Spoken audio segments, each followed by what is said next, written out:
ময়মনসিংহ নগরের অনেকগুলো বেওয়ারিশ কুকুর বাচ্চা প্রসব করেছে। শীতের রাতে আশ্রয়হীন এসব কুকুরছানাগুলোর সীমাহীন কষ্ট এটি উপলব্ধি করে অবলা প্রাণীগুলোর পাশে দাঁড়িয়েছে পরম্পরা নামে একটি সাহিত্য সংগঠন। কুকুরের জন্য বানানো হয়েছে ঘর, উষ্ণতা বাড়াতে সেই ঘরের ভেতরে দেয়া হয়েছে খড়।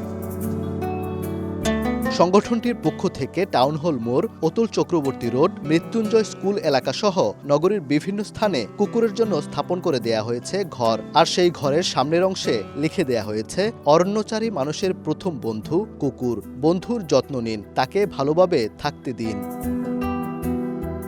উদ্যোক্তারা জানান, রাতে শহরের সবকিছুই থাকে তালাবদ্ধ। বেওয়ারিশ কুকুরগুলো রাত পাহারা দিলেও একটু আশ্রয় না থাকায় শান্তিতে ঘুমোতে পারে না। এই শীতে কুকুর ছানাগুলো থাকে মৃত্যু ঝুঁকিতে। এসব নানা দিক চিন্তা করেই কুকুরের ঘর স্থাপনের এই উদ্যোগ।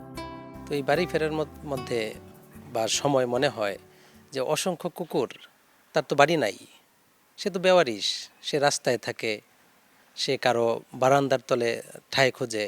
এই শীতে আমরা যদি একটা ঘর এখানে তাদেরকে করে দিতে পারি, বা এই একটা ঘর বা দুইটা তিনটা চারটা ঘর যদি মানুষের মনে হয় যে না, এই ঘরগুলা ছড়াই দেওয়া উচিত। আমাদের তো এত সামর্থ্য নাই যে নানান জায়গায় ছড়াই দিব।